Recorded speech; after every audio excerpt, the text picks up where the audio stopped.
Hello, I'm Alma Angeles. You're watching Eagle News International. On today's headlines. A tragic accident in India's eastern Odisha state. A multiple train collision happened, resulting in the loss of more than 200 lives, with around 900 people injured. President Donald Trump, former President Donald Trump and Florida Governor Ron DeSantis took their ongoing feud to a whole new level by hosting rival campaign events in Iowa and New Hampshire.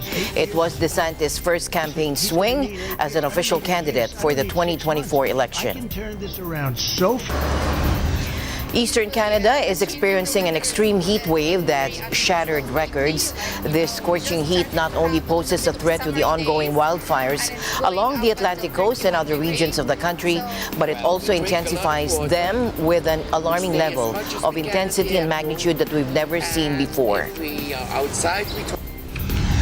In tragic developments along the Russia-Ukraine border, 4 civilians lost their lives due to shelling in Russia's Belgorod region. Потому что была бомбежка.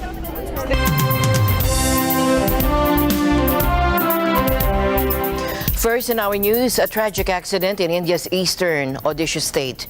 A multiple train collision happened, resulting in the loss of more than 200 lives with around 900 people injured. Take a look.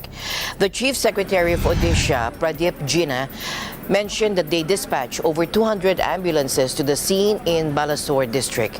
Here's what seems to have happened. One passenger train derailed and was then hit by another train on the adjacent track late on Friday. The trains involved were the Coromandel Express and the Howrah Superfast Express, according to Indian Railways. Sudhanshu Sarangi, the Director General of the Fire Department in Odisha, reported that they have recovered 207 bodies so far, and he said that the death toll is expected to rise as they continue their rescue efforts at the site. Rescue workers are currently engaged in a race against time, desperately searching for survivors trapped in the wreckage. Indian Prime Minister Narendra Modi expressed his distress over the incident and extended his thoughts to the grieving families. He tweeted that rescue operations are underway and every possible assistance is being provided to those affected. One survivor shared his harrowing experience with local TV news reporters, recounting how he was sleeping when the accident occurred. He woke up to find himself trapped beneath a dozen fellow passengers, but managed to crawl out of the carriage with injuries to his neck and arm. Another TV station aired distressing images of a train car overturned on the side of the track, with courageous residents rushing to rescue the victims. India has sadly witnessed railway accidents in the past, but the magnitude of this crash is truly shocking. Railway safety has improved significantly in recent years thanks to massive new investments and upgrades in technology. However, this latest crash is a reminder that there's still more work to be done. Former President Donald Trump and Florida Governor Ron DeSantis took their ongoing feud to a whole new level by hosting rival campaign events in Iowa and New Hampshire. It was DeSantis' first campaign swing as an official candidate for the 2024 election. DeSantis made a claim that to truly achieve a long-lasting conservative agenda, it would require 2 presidential terms. But Trump immediately pushed back against DeSantis, challenging his statement. Let's listen in. Someone says they can do it in 6 months. That is not true. This is something that is going to be trench warfare day after day after day, but it needs to be done because I think the future of constitutional government hangs in the balance.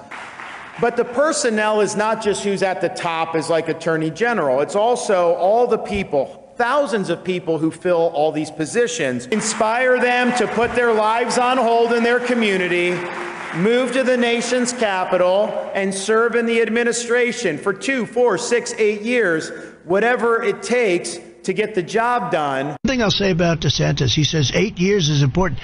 He said he's going to need 8 years. I don't need 8 years. I don't need 6 months. I can turn this around so fast, getting inflation down, getting interest rates down, getting the economy back. This is going to take 6 months. When I hear him saying he needs 8 years, if he needs 8 years to turn it around, you don't want him as your president. I can tell you that. Sir, we're heading this way. Why didn't he do it his first 4 years? Now, DeSantis seems to have taken an interesting approach during his campaign events, though. Unlike what usually is expected from the presidential candidates in the first in the nation primary state of New Hampshire, DeSantis wrapped up all 4 of his events without opening the floor for questions from voters. And it doesn't stop there. During his time in Iowa earlier in the week, he also didn't take any questions from the audience on stage. After delivering a speech at his initial event in Laconia, DeSantis was caught by surprise when an AP reporter approached him. The reporter questioned why he wasn't allowing people in the audience to ask him questions. Take a look. Why not take any questions from voters, Governor? Governor, how come you're not taking questions from voters? Not coming up to me, talk to me. What are you talking about? I'm not here working with people. Are you blind? What? Are you blind? I'm not blind. Okay, so people are coming up to me, talking to me, whatever they want to talk to me about. While DeSantis opted not to take any questions from voters during his Thursday events, now Trump went in a completely different direction. He made sure to interact with the crowd and address their questions at all of his campaign stops. He started his day with a breakfast meeting in Urbandale, followed by a Trump team volunteer leadership training event in Grimes, just outside Des Moines. Trump also recorded a town hall with Sean Hannity from Fox News Channel, and it aired in the evening. During the interview, he didn't miss the chance to throw a jab at DeSantis. Trump claimed that DeSantis had, quote, a very bad day and got pretty upset with the press. It seems like the tensions are really escalating between the two. And Republican presidential candidate and Florida Governor Ron DeSantis had some thoughts about President Biden's fall during the Air Force Academy graduation. DeSantis described it as both sad and frustrating. Take a look. I can tell you, you saw the other day, I guess it was yesterday, the president was at an event and had a little fall on the stage there. And, look, it happens, not something that you want to see for anybody. But unfortunately, I think that was kind of a metaphor for how our country is going right now. Because we seem to be stubbing our toe, falling down, not doing things the right way. The country's clearly going in the wrong direction. Look at what's happening with the southern border. Look what's happening with inflation and all the economic squeeze we see. Look what's happening with Biden trying to kneecap our ability to produce our own energy. So here's what went down during the Air Force Academy commencement ceremony in Colorado Springs. President Biden took a tumble on stage. Apparently, he tripped over a sandbag. Luckily, he wasn't injured and was quickly helped up. Despite the fall, President Biden showed resilience and continued with the rest of the event. It's definitely a moment that caught everyone's attention. Thank you for joining us today. Ladies and gentlemen, Eastern Canada is experiencing an extreme heat wave that shattered records. This scorching heat not only poses a threat to the ongoing wildfires along the Atlantic coast and other regions of the country, but it also intensifies them with an alarming level of intensity and magnitude that we've never seen before. Take a look. Usually the change in the weather has been very unusual lately. We're just starting to have a little bit of summery days, and it's going up until 31 degrees. Well, we drink a lot of water. We stay as much as we can in the airco, and if we are outside, we try to stay in the shade. Everyone is digging deep. They're digging deep knowing that a stunning number of homes have been lost. And they're digging deep despite the fact that many of these fighting the fires and responding to the fires are evacuees themselves, and it's absolutely heartbreaking. I know many of you who have been evacuated in the Tantallon area are starting to receive news about the status of your home. If the news is the worst case scenario, I'm so sorry. No lives lost, but an absolutely breathtaking amount of damage and many, many lives turned upside down. Now, there is this massive fire wreaking havoc in the northwest suburbs of Nova Scotia's main city, Halifax. It got so intense that over 16,000 residents had to be evacuated for safety. The good news is that it seems like the situation is starting to get a little better as the fire is now partially under control. But there's another fire near Lake Barrington. This beast of a fire has already devoured over 20,000 hectares of land. It's officially the largest fire ever recorded in the province. Dealing with this one is definitely going to be a major challenge for fire crews. The major cities of Montreal, Toronto, and even the capital Ottawa are feeling the scorching heat meanwhile, with temperatures soaring above 30 degrees Celsius. Canada, being located up north, is actually warming up faster than the rest of the planet. That's right, their far north location is making them a hot spot for extreme weather. Meanwhile, as Canada battles against raging wildfires, the fight has expanded beyond its borders, evolving into an international effort, with the scale and intensity of the wildfires posing significant challenges. Countries from around the world have stepped up to provide support and resources. Thomas I. Likeness reports from Canada. Although firefighters in Canada are being aided by the military, they still need more help. And that's why we're turning to other countries for assistance. Now, Canada's part of a 7-nation group that shares firefighters. The other countries include the United States, Mexico, New Zealand, Australia, South Africa, and Costa Rica. Most of the foreign help so far has gone to Alberta, where more than 1 million hectares of land has been consumed by fire. Another 215 firefighters from South Africa are expected to arrive this weekend. This is what the fire situation looks like now. The blazes having the most impact on people are in the Atlantic province of Nova Scotia. That's on Canada's east coast.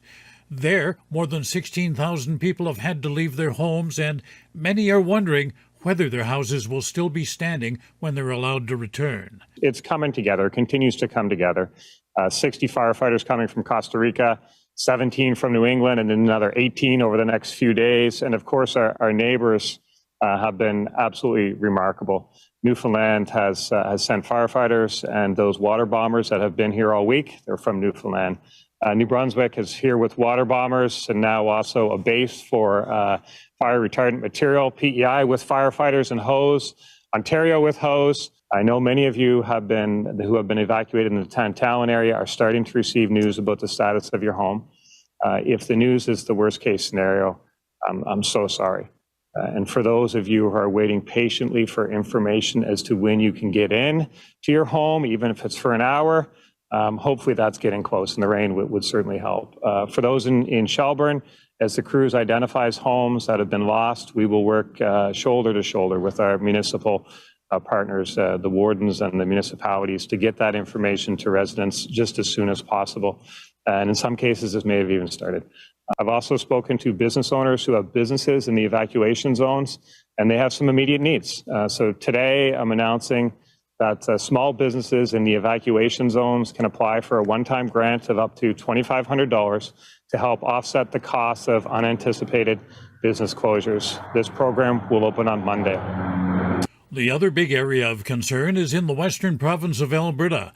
Rain and cooler weather have helped firefighters bring a number of blazes there under control, but in northern remote regions, the infernos continue to burn. About 4,400 Albertans in northern communities have had to leave their homes as the flames work their way nearer to where they live. And there's no quick end in sight for any of this. Experts are saying the fires are a result of climate change, and what we are seeing now is probably going to be the new normal. Thomas I. Likeness, Eagle News, Edmonton, Canada. We live in extraordinary times. It's been over 2 weeks since the devastating Cyclone Mocha struck Myanmar, and the situation is still incredibly challenging. The United Nations has raised concerns about the uncertain access to aid, the spread of diseases, and the looming threat of a major food crisis. It's a critical situation that needs urgent attention. Let's listen in. Time is absolutely of the essence. We're seeing that food reserves have been completely wiped out. The monsoon is just a matter of weeks away. Water sources need to be urgently decontaminated or alternative sources identified. And the international community has to be given widespread access to the affected communities, and that's a very urgent requirement. It's not just the immediate aftermath of Cyclone Mocha that's causing concern. There are growing worries about the long-term impact on rural livelihoods. A whopping 1,200 square kilometers of land got flooded because of Mocha. And as if that wasn't enough, heavy rains and storm surges wreaked havoc on agriculture and fisheries. It is a double whammy hitting the already vulnerable communities. He also emphasized that simply providing relief wouldn't be sufficient. There's a pressing need for people to be able to plant food crops in the next few weeks. If that doesn't happen, brace yourselves for a potentially major food crisis down the line. Really is a time for the depoliticization and the demilitarization of aid, because the needs are absolutely immense. The recovery will take years. There's 1.6 million people that will need support across Rakhine, Chin, Sagaing, Magwe, and Kachin. And the majority of these were already the poorest of the poor.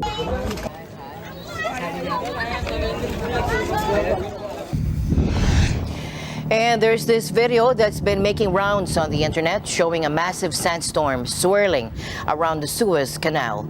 It was so intense that the authorities had to shut down 2 ports in response.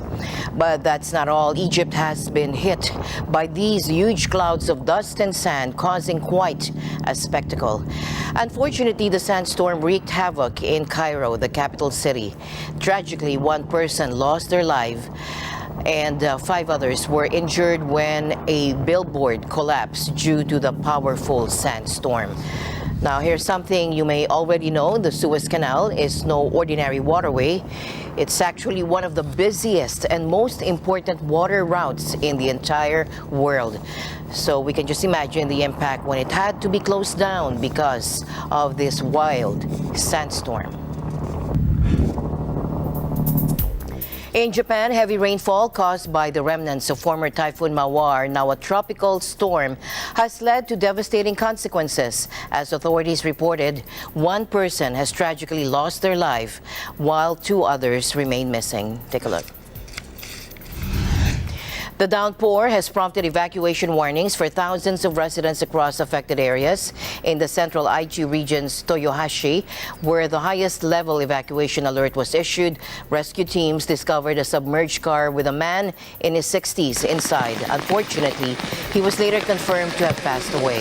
In western Wakayama, where rivers overflowed, officials are continuing their search for a missing man and a woman.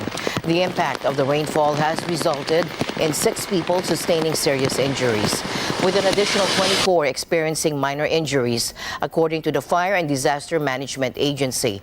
As the rain subsides, evacuation orders in central and western Japan are being downgraded, although new warnings have been issued in areas near Tokyo due to potential flooding risks. Several cities, including Toyohashi, and Koshigaya, have witnessed record-breaking 24-hour rainfall.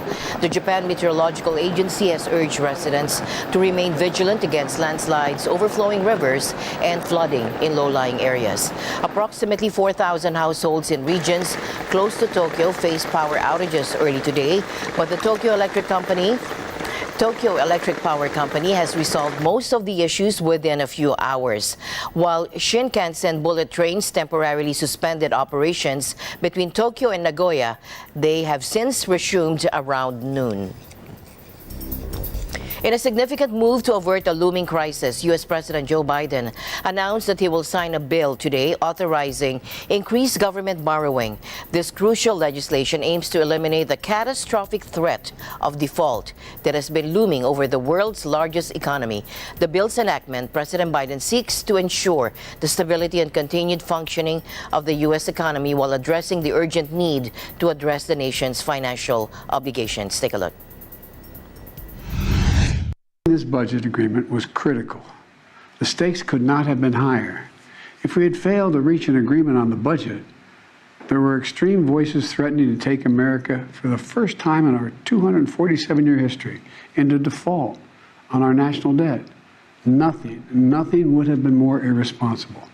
Nothing would have been more catastrophic. It was critical to reach an agreement. And it's very good news for the American people. No one got everything they wanted, but the American people got what they needed. We averted an economic crisis, an economic collapse. We're cutting spending and bringing the deficits down at the same time. 63, the nays are 36. The 60-vote threshold having been achieved, the bill is passed. Now hammered out between Democratic President Joe Biden and the Republicans, the bipartisan measure passed the Senate with a comfortable majority of 63 votes to 36, a day after it had sailed through the House of Representatives. Kevin McCarthy, the Speaker of the Republican-led House, had touted the compromise bill as a big victory for conservatives, although he faced a backlash from hardliners on the right who said he made too many concessions. Because they are now on record. So they can't sit there and yell, this isn't good. So I'll bring something back tomorrow. Let's get the rest of the IRS agents. Let's get the rest of the work requirements. Let's cut more because we are in a big debt. This is fabulous. Default was the giant sword hanging over America's head. But because of the good work of President Biden, as well as Democrats in the House and Democrats in the Senate, we are not defaulting. Democrats said from the start, we must take default off the table. For a long time, many Republicans in the House resisted. House Republicans were ready to take default hostage in order to pass a radical, hard-right agenda that never could have passed with the American people. So tonight's outcome is very welcome news for our economy and for American families. Commend President Biden and his team for producing a sensible compromise under the most difficult of circumstances. So many of the destructive provisions in the Republican bill are gone. Imagine the shockwaves that would ripple across the globe if the U.S. were to default on its federal debt for the very first time. The repercussions would be felt far and wide, reaching every corner of the world. The U.S. is a global economic powerhouse with its financial decisions impacting markets worldwide. The consequences would be dire. Interest rates could skyrocket, making it more expensive for people to borrow money for homes, cars, and businesses. Stock markets could plunge, eroding wealth and retirement savings. The value of the U.S. dollar, a key currency in international trade, could plummet, leading to higher import prices and inflation. Meanwhile, YouTube's new policy shift has stirred controversy as the platform announced today that it will no longer remove content falsely claiming fraud, errors, or glitches in the 2020 U.S. presidential election. This decision, which marks a departure from the platform's previous efforts to curb misinformation, was met with criticism from anti-misinformation advocates. YouTube defended its stance, stating that open debate on political ideas, even those based on disproven assumptions, is crucial for a functioning democratic society. The platform acknowledged the challenges of combating misinformation while preserving free speech, prompting a re-evaluation of its policies. However, advocacy groups expressed concerns, arguing that removing false election content is essential to prevent harm and protect democracy. YouTube clarified that its rules against election misinformation remain intact, aiming to prohibit content that deceives voters for or incites interference with democratic processes. In tonight's other news, President Marcos expressed his belief that pension funds should have the opportunity to invest in the proposed Maharlika investment fund despite facing opposition from certain lawmakers. These lawmakers have managed to exclude pension funds from the list of entities initially required to contribute to the seed fund, as stated in the Senate version. During his interview with reporters at the Government Service Insurance System, or GSIS 86th anniversary celebration, the President emphasized that MIF has the potential to generate additional revenue for pension funds, benefiting their members. Take a look. We will not use it as a seed fund.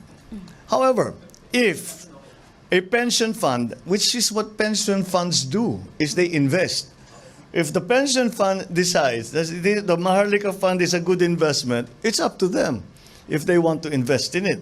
So like any, not only a pension fund, but corporations. Mga fund, yan lang ang ginagawa nila, pinapalaki ng pera nila para mayroon silang may bigay. Like GSIS, this is precisely what they've been doing. They're making sure they're very solid, that they're very stable, so that all the payments that they need to give out. The bill includes a ban that specifically targets GSIS, SSS, PhilHealth, Pag-ibig Fund, OWA, and PVAO. They're not allowed to invest in the MIF. Some lawmakers, progressive groups, and labor organizations are not happy about pension funds being used for the MIF.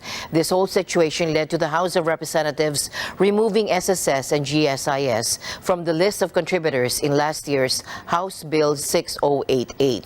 They held a bicameral conference committee meeting to hash things out between SB 2020 and HB 6088. However, the House contingent decided to go with the Senate version of the MIF bill, which cut the meeting short. So what does this mean for GSIS? According to GSIS President and General Manager Jose Arnulfo Wick Veloso, they're just going to have to wait for the final version of the MIF legislation to find out if they'll be allowed to invest in the MIF. In tragic developments along the Russia-Ukraine border, 4 civilians lost their lives due to shelling in Russia's Belgorod region. Simultaneously, Moscow's forces continued their attacks on Kiev for the 6th consecutive day. According to Belgorod Governor Vyacheslav Gladkov, around 2,500 people are currently seeking refuge in temporary shelters, including the sports arena. Take a look. Было очень страшно, конечно. Мы очень быстро собирались и ехали окольными путями, не через центр города, потому что была бомбежка, стреляли по городу, по центру города, и пришлось ехать окольными путями. Шебекино пока, если сравнивать со вчерашним днем, конечно, спокойнее. У нас вчера более 850 снарядов упало на округ. Мы еще ни разу с такой ситуацией не сталкивались. Поэтому, сравнивая с сегодняшним днем, конечно, динамика есть положительная. Второе. Находиться в Шебекино пока небезопасно. И мы не можем принять решение людям разрешить вернуться обратно. The escalating violence has caused a wave of panic among the residents living near the southwestern border of Russia. Fearing for their safety, thousands of people have been forced to flee their villages in recent days. One of the severely affected areas is the town of Shebenkino, prompting an influx of displaced residents into the main city of Belgorod. To accommodate the growing number of displaced individuals, the city's sports arena has transformed into a major center for providing shelter. At the sports arena, dedicated volunteers are working tirelessly to organize the transfer of displaced people to smaller dormitories. The efforts aim to provide a more comfortable and secure environment for those affected by this conflict.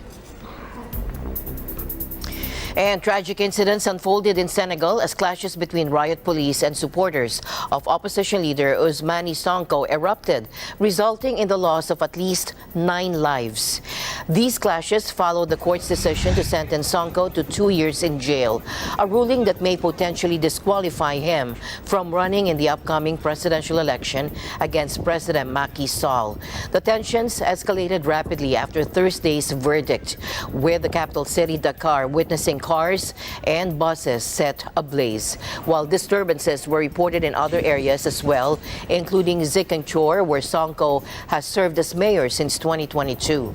Interestingly, Sonko himself wasn't present during the hearing regarding the alleged sexual assault charges against him. He had been accused of raping a woman who worked in a massage parlor in 2021 when she was 20, and also making death threats against her. Sonko vehemently denied these allegations, considering them politically motivated. While the court cleared Sonko of the rape accusation, it found him guilty of a separate offense described as immoral behavior towards individuals under the age of of 21 as outlined in the Penal Code. Consequently, the Justice Ministry stated that the opposition leader could be taken into custody at any given time. Against this backdrop, police remain stationed around Sonko's residence in Dakar as the capital and other areas experience unrest in the aftermath of the court's verdict. Today, U.S. Defense Secretary Lloyd Austin emphasized the significance of dialogue between the U.S. and China in order to prevent potential miscalculations that could escalate into conflict. Austin's comments come after being declined a formal meeting between him and his Chinese counterpart. Take a look.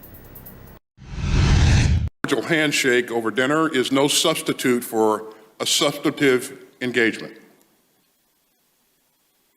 And the more that we talk, the more we can avoid the misunderstandings and miscalculations that could lead to crisis or conflict. You know, I am deeply concerned that the PRC has been unwilling to engage more seriously on better mechanisms for crisis management between our two militaries. But I hope that will change, and soon. In the latest incident over the South China Sea, a U.S. Air Force aircraft had a tense encounter with a Chinese fighter jet. The U.S. Indo-Pacific Command revealed that the Chinese J-16 fighter jet engaged in what was described as an unnecessarily aggressive maneuver while intercepting a U.S. Air Force RC-135 aircraft last week. U.S. Defense Secretary Lloyd Austin emphasized America's commitment to upholding the freedom of all nations to carry out lawful activities in the Indo-Pacific region. We won't be deterred by dangerous operational behavior at sea or in international airspace. People's Republic of China continues to conduct an alarming number of risky intercepts of U.S. and allied aircraft flying lawfully in international airspace. We've all just seen another troubling case of aggressive and unprofessional flying by the PRC. So we will support our allies and partners as they defend themselves against coercion and bullying. To be clear, we do not seek conflict or confrontation, but we will not flinch in the face of bullying or coercion. In a remarkable tribute to 75 years of United Nations peacekeeping efforts, Times Square in the heart of New York City has transformed into a stunning showcase of images honoring UN peacekeepers. The iconic square, known for its dazzling displays, now serves as a powerful canvas to highlight the courageous individuals who have dedicated themselves to maintaining peace and stability around the world. Joanne Soriano reports from New York. For 75 years, more than 2 million United Nations peacekeepers have saved and changed the lives of millions of people around the world caught in conflict and catastrophe. UN peacekeepers help to prevent conflict, protect civilians, advance political solutions, and promote human rights. The current landscape is more challenging than ever, with terrorists and groups having access to powerful modern weapons, including the use of technology to spread misinformation. May 29 is the International Day of UN Peacekeepers. As part of this celebration, an art installation entitled Peace Begins With Me was activated to pay tribute to the uniformed and civilian peacekeepers, past and present, who put themselves in dangerous situations to help secure peace and progress. Today, we are paying tribute to all who have served in peacekeeping missions and who have committed parts of their lives to this effort. These efforts must continue because UN peacekeeping affects life of generations to come. And it all begins here with us. Large-scale black and white portraits of the peacekeepers were laid out as a mural in Times Square. In partnership with Inside Out, members of the public were invited to add their voices to the global call for peace by having their portraits taken and added to the mural. Today's event features photographs of people fighting for global change. It recognizes the efforts of United Nations peacekeepers and the communities they serve as they strive together secure peace in some of the most fragile political and security environments. We thank them for their service and sacrifice. Joanne Soriano, New York, Eagle News. We live in extraordinary times.